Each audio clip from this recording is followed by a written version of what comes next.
하나님 말씀은 룻기 1장 15절부터 22절까지 말씀입니다.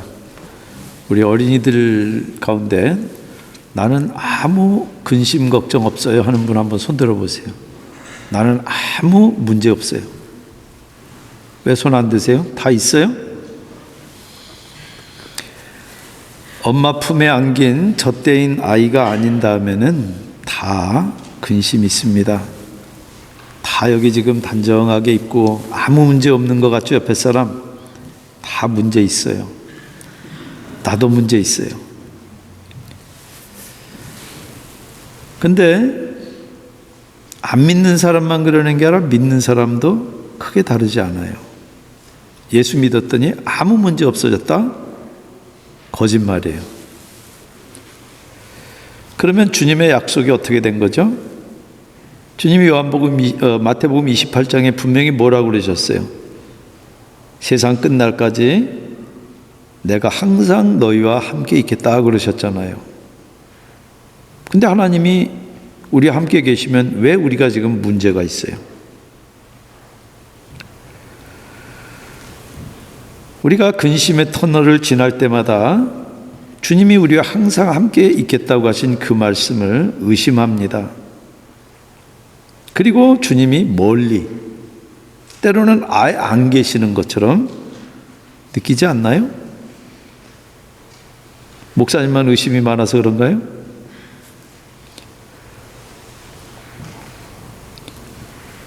오늘 우리가 근심이 많은 한 나이 많은 과부 얘기를 들을 거예요. 우리가 그 나오미의 신발을 신고 나오미가 지금 내가 이야기한 그런 얘기를 똑같이 했을 때 하나님이 기적적으로 천둥 가운데 이야기하지 않으세요. 다른 사람의 입을 통해서 나오미가 지금 던지는 질문에 대해서 답변을 하고 계세요. 하나님의 음성을 오늘 들어보세요. 룻기 1장 15절부터 22절까지 한 절씩 서로 제가 홀수절 여러분들 짝수절 교독하겠습니다. 그러자 나오미가 다시 타일렀다. 보아라, 내 동서는 저의 결례와 신에게로 돌아갔다. 너도 내 동서의 뒤를 따라 돌아가거라. 그러자 룻이 대답하였다. 나더러 어머님 곁을 떠나라거나 어머님을 뒤따르지 말고 돌아가라고는 강요하지 마십시오. 어머님 가시는 곳에 나도 가고 어머님 머무르시는 곳에 나도 머무르겠습니다. 어머니의 결례가 내 결례이고 어머니의 하나님이 내 하나님입니다. 어머님이 숨을 거두시는 곳에서 나도 죽고 그곳에 나도 묻히겠습니다. 죽음이 어머님과 나를 떼어놓기 전에 내가 어머님을 떠난다면 주님께서 나에게 벌을 내리시고 또 더 내리신다 하여도 달게 받겠습니다. 나오미는 룻이 자기와 함께 가기로 굳게 마음먹은 것을 보고 더 이상 말리지 않았다. 그 두 사람은 길을 떠나서 베들레헴에 이르렀다. 그들이 베들레헴에 이르니 온 마을이 떠들썩하였다. 아낙네들이 이게 정말 나오미인가 하고 말하였다. 나오미가 그들에게 대답하였다. 나를 나오미라고 부르지들 마십시오. 전능하신 분께서 나를 몹시도 괴롭게 하셨으니 이제는 나를 마라라고 부르십시오. 나는 가득 찬 채로 이곳을 떠났습니다. 그러나 주님께서는 나를 텅 비어서 돌아오게 하셨습니다. 주님께서 나를 치시고 전능하신 분께서 나를 불행하게 하셨는데 이제 나를 나오미라고 부를 까닭이 어디에 있겠습니까? 이렇게 하여 나오미는 모압 여인인 머느리 룻과 함께 모압 지방으로 돌아왔다. 그들이 베들레헴에 이르렀을 때는 보리를 거두기 시작할 무렵이었다. 잠깐 기도하겠습니다. 눈에 보이지 않지만 우리와 함께 계시는 살아계신 하나님, 우리가 주님의 음성을 듣기를 원합니다. 그래서 죽어있는 저희 영혼이 살아나게 하시고 아픈 우리 마음이 싸매고 깨끗이 낫고 또 아픈 우리 몸들이 주님의 어루만지심으로 회복되는 시간 되도록 이 예배를 주님 주장해 주시옵소서. 예수님의 이름으로 기도합니다. 아멘. 지금 우리가 읽은 이 룻기는 사사시대 얘기입니다. 사사시대는 구약에서 가장 어두운 시대입니다. 그래서 우리 자녀들에게 성경을 읽을 때 과연 우리 주일학교 어린이들이 사사기를 읽도록 해야 될까 말까 고민하게 만드는 그런 아주 난잡한 그런 내용들이 성경 가운데 들어 있습니다. 사람들이 다 제 멋대로 살았어요. 그러니까 난폭하고 악한 사람들이 세상에 가득했습니다. 바로 그런 타락한 시대에 시궁창에 핀 연꽃처럼 신선한 얘기예요.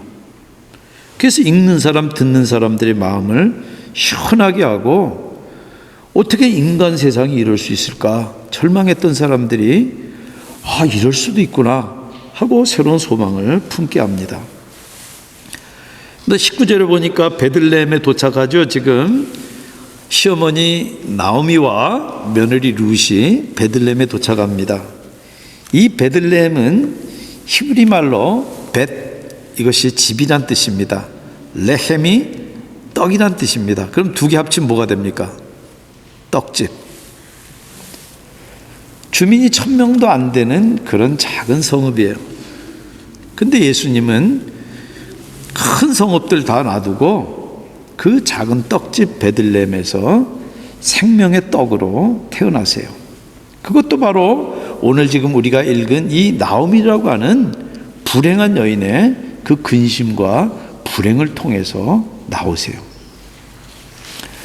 여기 지금 나오미 남편 엘리멜렉은 유다 지파 사람이에요. 이스라엘 백성들 가운데서도 가장 아주 전통 있는 명가예요. 이름도 거룩해요. 히브리 말로 엘리는 나의 하나님이라는 뜻이에요. 멜렉은 왕이라는 뜻이에요. 그럼 두 개 합치면 무슨 뜻입니까? 나의 하나님은 왕이시다. 이름은 거룩한데 이름값을 못해요.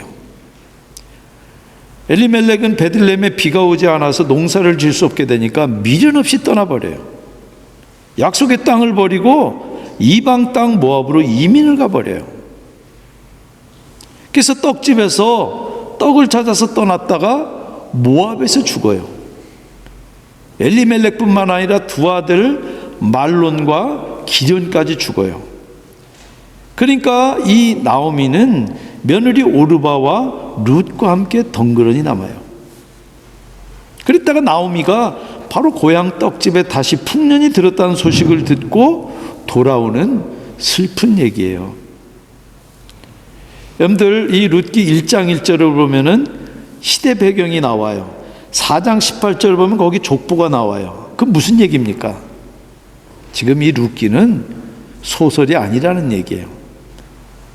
역사적인 사실이라는 얘기입니다. 엘리멜렉의 아내로 소개된 다음부터 이 이야기는 전부 나오미 중심으로 전개가 됩니다. 나오미가 없는 장면에서도 그럼 나오미는 어떻게 될까? 그렇게 궁금하게 얘기가 펼쳐져요. 베들레헴을 떠난 지 10년 만에 나오미는 사람이 겪을 수 있는 불행이라는 불행은 다 겪어요. 여러분들 심리학자들이 남편이 죽는 스트레스 지수가 제일 높다 그럽니다. 아마 기뻐하는 사람도 있을지 모르겠어요. 그런데 두 아들까지 죽는 거는 불행이 아니라 이건 비극이에요. 그러니까 결혼한 성인인데 1장 5절에 우리 한글 성경에는 아들로 번역했지만 히브리어로는 아기라는 뜻입니다. 애자란 엄마 나오미에게는 여전히 말론이나 기련 두 아들은 아기라는 얘기예요. 여러분들 고대 농경사회에서 이민자가 여인들끼리 산다는 것은 상상할 수 없는 핸디캡이에요. 일을 못하니까 가난하죠. 봉변당해도 하소연도 못해요. 여러분들 그 당시 한국 사회도 그랬습니다. 100년 전만 해도 여러분들 우리 어머니들 뭐라고 불렀어요? 파주댁 그렇게 불렀어요. 이름이 없어요. 아니면 또 뭐라고 불렀어요? 한주 엄마. 아니면은 누구 아내. 그런데 그 불러줄 남편도 아들도 없다는 얘기는 이름도 없다는 얘기예요. 늙어서 봉양할 사람은 당연히 없어요. 고맙게도 이 모압인 두 며느리는 착하고 의리가 있어요. 시어머니도 시아버지도 남편도 아들도 없지만 외국인 시어머니를 한결같이 봉양해요. 그래서 떡집에 떡이 없어서 떠났던 것처럼 베들레헴의 풍년도 소식을 듣고 나오미가 돌아올 결심을 해요. 그러면서 두 며느리에게 8절 9절에 너희는 제각기 친정으로 돌아가거라. 너희가 죽은 너희의 남편들과 나를 한결같이 사랑하여 주었으니 주님께서도 너희에게 그렇게 해주시기를 빈다. 너희가 각각 새 남편을 만나 행복한 가정을 이루도록 주님께서 돌봐 주시기를 바란다. 그렇게 축복하면서 떠나보내요. 그러니까 두 며느리가 큰 소리를 울면서 나오미 목을 끌어안고 울면서 매달립니다. 10절에 아닙니다. 우리도 어머님과 함께 어머니의 결에게로 돌아가겠습니다. 그러니까 나오미가 다시 말려요. 돌아가다오 내 딸들아, 어찌하여 나와 함께 가려고 하느냐? 아직 내 뱃속에 아들들이 들어있어서 그것들이 너희 남편이라도 될 수 있다는 말이냐? 돌아가다오 내 딸들아, 제발 돌아가거라. 재혼을 하기에는 내가 너무 늙었다. 설령 나에게 어떤 희망이 있다거나 오늘 밤 내가 남편을 맞아들여 아들들을 낳게 된다거나 하더라도 너희가 그것들이 클 때까지 기다릴 셈이냐? 여러분들, 당시 풍습을 룻기상을 우리가 모르지만 이 말의 뜻은 분명합니다. 나오미는 이미 재혼하기 너무 늙었어요. 재혼한들 아들 낳을 수도 없을 뿐만 아니라 낳는다 하더라도 그 아이들 클 때까지 어떻게 기다리겠느냐. 그러니까 가서 새삼 살거라. 그러면서 내 마음이 너무나 괴롭구나. 주님께서 손으로 나를 치신 것이 분명하다. 그러면서 서로 끌어안고 통곡합니다. 그리고 큰 며느리 오르바는 나오미 말대로 떠나요. 자기 친정 모압으로 돌아갑니다. 여러분들, 오르바가 먼저 떠난 게 아니라 시어머니 나오미가 보낸 거예요. 그러니까 떠난 이 오르바가 의리 없다고 비난할 수 없어요. 안 떠난 룻이 놀라운 것이지 떠난 오르바가 아니에요. 그러니까 나오미가 다시 룻에게도, 작은 며느리 룻에게도 너도 내 동서의 뒤를 따라가거라. 그러니까 룻이 대답을 하는데 그 대답을 잘 보세요. 이게 인간적인 의리 때문인지. 어머니의 결례가 내 결례이고 어머니의 하나님이 내 하나님입니다. 나오미가 룻에게 네 동서는 저의 결례와 신에게로 돌아갔다 그렇게 얘기하니까 룻이 뭐라고 대답합니까? 내 민족 내 신은 이스라엘이고 여호와 하나님입니다. 그런 신앙 고백이지 인간적인 의리 때문이 아니에요. 그리고 나서 더 비장한 말을 해요. 죽음이 어머님과 나를 떼어놓기 전에 내가 어머님을 떠나면 주님께서 나에게 벌을 내리시고 또 더 내리신다 해도 달게 받겠습니다. 그러니까 나오미가 룻을 더 못 말리고 함께 베들레헴으로 돌아옵니다. 여러분들, 이민 간 지 10년 만에 돌아왔으니까 시골에서 얼마나 초대형 뉴스입니까? 온 성이 들썩거리면서 이게 정말 나오미인가? 그렇게 아낙네들이 이야기합니다. 그러니까 나오미가 쓰라린 속을 퍼보내요. 나를 나오미라고 부르지들 마십시오. 전능하신 분께서, 히브리 말로 엘샤다입니다. 나를 몹시도 괴롭게 하셨으니 이제는 나를 마라라 부르십시오.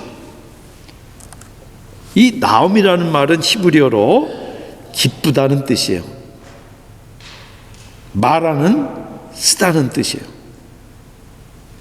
나를 기쁨이라 부르지 말고 나는 괴로우니까 쓰다고 부르세요. 그러면서 자기가 지금 겪는 이 불행의 원인을 하나님께 돌려요. 지금 첫 번째로 두 며느리를 보낼 때 13절에 주님께서 손으로 나를 치신 것이 분명하다, 그렇게 그 원인을 하나님께 찾았는데 21절에 다시 뭐라 그러냐면 나는 가득 찬 채로 이것을 떠났습니다. 그러나 주님께서는 나를 텅 비어서 돌아오게 하셨습니다. 주님께서 나를 치시고 전능하신 분께서 엘샤다이가 나를 불행하게 하셨는데 이제 나를 나옴이라고 부를 까닭이 어디 있겠습니까? 그러니까 나는 나오미가 아니라 마라다. 내가 지금 겪는 이 불행의 원인이 전능한 분, 하나님, 그분 때문이다. 얼마나 솔직해요. 여러분들, 엘샤다이가 쓰인 맥락을 보면 애굽과 바로왕을 꺾은 그 전능한 분이에요. 바로 그분이 내 남편도 죽고 내 생명보다 더 귀한 두 아들까지 죽였다, 이 말이에요. 여러분들, 이 전능하신 이 엘샤다이는 원인을 알 수 없는 고통 속에서 욥이 부른 하나님의 이름이에요. 성경에 50번 나오는데 28번 이상이 욥기에 나옵니다. 그리고 나오미가 2번 이야기를 해요. 샤다이는 히브리어로 파괴하다, 두렵게 하다, 그런 뜻이에요. 그러니까 불행 가운데 느낀 이 하나님은 나오미에게 인격적이고 자애로운 분이 아니에요. 어마어마한 파도가 치는 것처럼, 그런 자연의 힘처럼 알 수 없고 무서운 분이다. 그런 전능한 분이 나를 괴롭게 하셨다. 참 솔직하죠. 그럼 한번 생각해 보세요. 정말 하나님이 나오미를 치셨나? 그리고 나오미가 아니라 마라가 맞나? 여러분들, 솔직한지는 몰라도 정확한 표현 아니에요. 여러분들, 성경은 비극의 원인을 밝히지 않아요. 궁극적으로는 죄가 세상에 들어와서 죄의 싹스로 질병이 있고 질병으로 사망도 이 땅에 있어요. 그러나 그 비극의 원인은 욥도 몰라요. 우리는 욥기를 읽으면은 욥기 1장의 천상에서 벌어지고 있는 회의를 읽을 수 있어서 그 원인을 알지만 욥 본인은 몰라요. 여러분들, 우리들은 비극을 겪으면 종종 윤리적인 이유들을 찾습니다. 코로나 바이러스가 중국을 쳤다 그러니까 어느 분들은 선교사님들을 중국에서 내쫓아서 그랬다, 그렇게 얘기를 해요. 자기가 하나님이에요? 엘리멜렉이 약속의 땅을 버리고 모압 땅에 가서 불행해졌다, 이방 며느리 맞아서 비극이 생겼다, 그런 식으로 말한단 말이에요. 둘 다 잘한 일은 아니지만 불행의 원인은 아니에요. 그런데 룻기도 나오미의 이 불행에 대해서 아무 설명이 없어요. 그런데 재난이나 비극은 윤리적으로 설명이 안 돼요. 나쁜 놈만 재난과 비극 당한다 그러면은 나빠서 그렇다고 얘기할 수 있는데 아닌 경우가 더 많잖아요. 리웬양이라고 하는 젊은 의사가 지금 코로나 바이러스 퍼지는 거 지금 이 위험성을 알리고, 그리고 그 병과 싸우다가 죽었어요, 열흘 전에. 근데 그 사람 입 틀어막고 각서 쓰게 만든 사람들은 버젓이 살아있잖아요. 나쁜 놈이 더 잘 되고 착한 사람이 더 못 되는 경우가 얼마나 많아요. 그런데 재난과 비극을 겪는 사람에게는 룻이 나오미에게 해준 것처럼 함께 있어 주는 게, 그게 도리고 그게 가장 큰 위로예요. 자기도 모르면서 죄의 결과라든지 조상 탓이라든지 믿음이 없어서 그렇다든지 그렇게 자기도 모르는 말로 아픈 상처에다가 고춧가루 뿌리는 것은 무자비한 짓이에요. 여러분들, 요한복음 9장 1절에 예수님에게 제자들이 물어요. 날 때부터 지금 눈이 멀어서 태어난 이 아이는 자기 죄 때문입니까? 부모 죄 때문입니까? 그러니까 주님이 뭐라고 대답하세요? 자기 죄도 부모 죄도 아니다.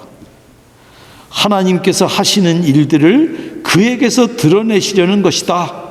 그렇게 이야기하고 고치세요. 여러분들, 재난과 비극은 왜라고 묻는 게 아니에요. 여러분 스스로도 절대 왜라고 묻지 마세요. 답이 없어요. 어떻게라고 물으세요. 어떻게 하나님 하시는 일을 드러낼까? 그렇게 물으시는 거예요. 그러면 답이 있어요. 여기 지금 나오미도 이해가 안 되니까 스스로 윤리적인 판단을 내려요. 아모스 3장 6절 하반절에 있는 것처럼 어느 성읍에 재앙이 덮치면 그것은 주님께서 하시는 일이 아니겠느냐? 이게 상식적인 이해예요. 나오미도 다르게 이해가 안 되니까 그러면 주님이 엘샤다이가 나를 괴롭게 하셨다. 나오미가 맞습니까? 여러분들, 우리도 만약 지금 우리들이 어려움과 불행 앞에서 어떻게라고 묻지 않고 답도 없는 왜라고 물으면은, 그리고 솔직하면은 나오미처럼밖에 대답할 수가 없어요. 그러면 솔직은 해도 정확하지 않아요. 그래서 자기 연민에 빠지면 불행의 포장에 그 쌓여있는 주님의 선물도, 그 주님의 축복도, 그리고 인간의 이해를 뛰어넘는 주님의 그 섬시한 섭리도 다 놓치기 쉬워요. 그래서 나오미인데 마라가 되기 쉬운 거예요. 나오미는 꽉 차서 떠났어요. 남편과 두 아들과 아마 재산도 있어서 이 나귀에다가 실어가지고 갔을 거예요. 근데 10년 이민 생활에 다 날리고 남편 두 아들 노년에 봉양할 후손도 없이 늙어서 출산할 능력도 끝난 그때 꽉 차서 떠났다가 텅 비어서, 그야말로 텅텅 비어서 돌아왔어요. 주님이 살아계시면 어떻게 나한테 이럴 수 있어? 근데 아무리 봐도 주님이 없다고는 못하겠으니까 결론은 하나예요. 아, 그럼 나는 벌 받았어. 벌 받았으니까 꽉 차서 떠났다가 텅 비어서 돌아온 거야. 그게 나오미 결론이에요. 그러니까 항상 함께 하신다는 그 약속은 어디 가고, 주님 어디 계셨어요? 그때 난 버림받았군요. 그 결론이에요. 그런데 베들레헴에 언제 돌아오죠? 22절 끝에 보면은 보리를 거두기 시작한 무렵이에요. 왜 그때 왔을까요? 보리 추수 때 오면은 추수꾼들이 떨군 그 이삭이라도 주어서, 왜 그러냐면 구약 성경에 보면 분명히 추수하다 떨군 그 곡식들 못 죽게 했어요. 가난한 사람들이나 가난한 사람들이 주워가면 그 다음에 짐승들이라도 먹도록 그렇게 했어요. 그 이삭을 주어서 떡 문제 해결하려는 거예요. 그런데 그 이삭 줍는 일 역시 하나님의 섬세한 섭리 가운데 있어요. 룻이 이삭 줍는 그 일을 통해서 나오미 남편 엘리멜렉의 기업 물을 자 보아스를 만나요. 그 보아스에게서 룻이 바로 다윗의 조상 오벳을 낳아요. 그런데 지금 이 장면에서 나오미가 못 듣는 주님의 음성이 있어요. 주님이 나를 치셨다. 그래서 주님께서는 다른 목소리를 통해서 아니야, You are wrong. 난 여전히 네 하나님이야. 사랑하는 내 딸아. 넌 나오미가 지금 못 보는 게 있어요. 자기는 지금 자기가 꽉 하나님 붙잡고 이거 지금 내가 어떻게 할까 하고 있다고 그러는데, 그러면서 내 불행은 어떻게 된 겁니까? 그러는데, 그러면서 내 고통 가운데 있을 때 주님 어디 계셨어요? 내가 이렇게 꽉 붙잡고 있는데 주님 왜 외면하세요? 여러분들, 룻기에는 기적이 하나도 안 나옵니다. 주님이 불과 구름 속에서 말씀하시지 않고 주변 사람들을 통해서 말씀을 하세요. 내가 고통 속에 있을 때 그 고통 가운데 내가 함께 있었고, 넌 네가 나를 붙든 줄 아는데 사실은 내가 너를 붙들고 있다. 여러분들, 룻을 통해서 지금 나오미에게 복을 주시려는 하나님의 그 섬세한 섭리가 나오미 눈에는 지금 가려져 있어요. 그러니까 나오미는 이 복덩이 룻조차도 혹덩이로 알고 떼내려고 그랬잖아요. 그러나 바로 그 룻을 통해서 텅 빈 나오미가 꽉 차게 돼요. 여러분들, 보아스가 룻과 함께 결혼해서 낳은 아기를 베들레헴 아낙네들이 4장 15절에 보면 그 아기가 그대에게 생기를 되찾아 줄 것이며, 나오미가 먼저 뭐라고 얘기했냐면 나는 꽉 찼다 텅 비어 돌아왔다 이야기했는데 그 돌아왔다라고 하는 히브리 동사를 똑같이 여기다 쓰고 있어요. 되찾아 줄 것이다 라고 하는 단어가 똑같은 단어예요. 하나님이 이 나오미의 그 원망에 대해서 이 베들레헴 여인들의 입을 통해서 이야기하시는 것이, 아니야, 너 지금 텅 비어서 돌아오지 않았어. 나오미, 자네에게 생기를 되찾아 줄, 돌아온다는 뜻입니다. 아이, 그 아기가 늙음하게 자네를 돌볼 것이지. 주님은 바로 나오미의 원망에 대해서 베들레헴 안악들의 입을 통해서 대답을 하고 계세요. 여러분들, 베들레헴에 돌아와서 언성을 높이던 나오미가 4장에 보면은 말이 없어요. 대신 아낙네들 덕담만 나와요. 나오미가 그 아기, 아까 제가 이야기할 때 두 죽은 아들을 뭐라고 그랬습니까? 성인이라 그랬는데도 아기라 그랬던 똑같은 단어를 쓰고 있어요. 그 아기를 안고 지금 나오미가 잠잠한 것은 왜라는 질문이 어떻게로 바뀌었기 때문에 그래요. 하나님이 하시는 일을 드러내는데 집중하기 때문이에요. 오벳을 양육할 인생의 새로운 목적과 의미를 찾았기 때문이에요. 바로 그 아기를 통해서 텅 빈 인류가 꽉 차게 돼요. 왜냐하면 떡집 그 아기를 통해서 생명의 떡 예수가 오기 때문이에요.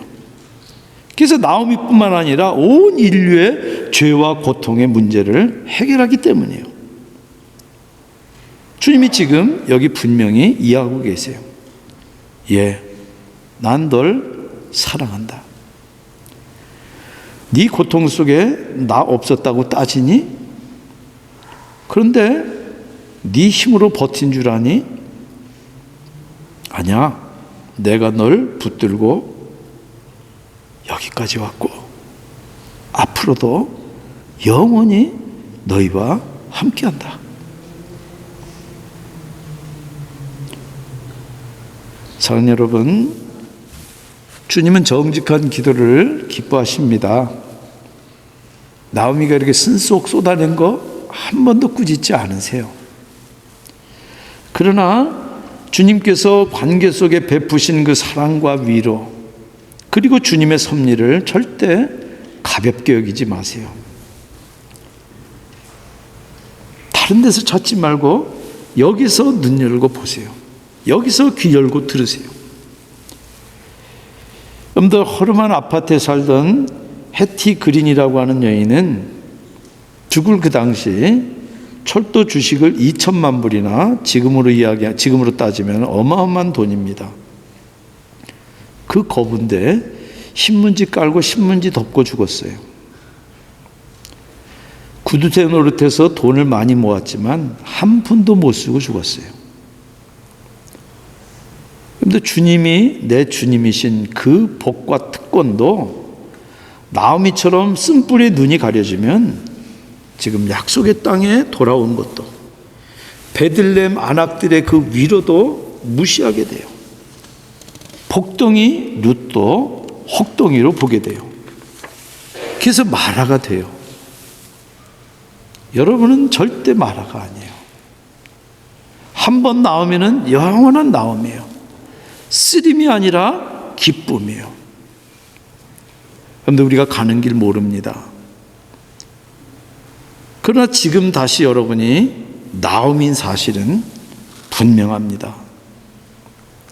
자기 이름을 오늘 이 나오미 대신 대신 넣어서 부르면서 주님의 그 음성을 확인하시기 바랍니다. 그래서 다시 새 힘을 얻고 주님과 동행하는 저 여러분들 다 되시기를 주님의 이름으로 축원합니다. 기도하시겠습니다. 주님, 우리가 나옴이 맞습니다.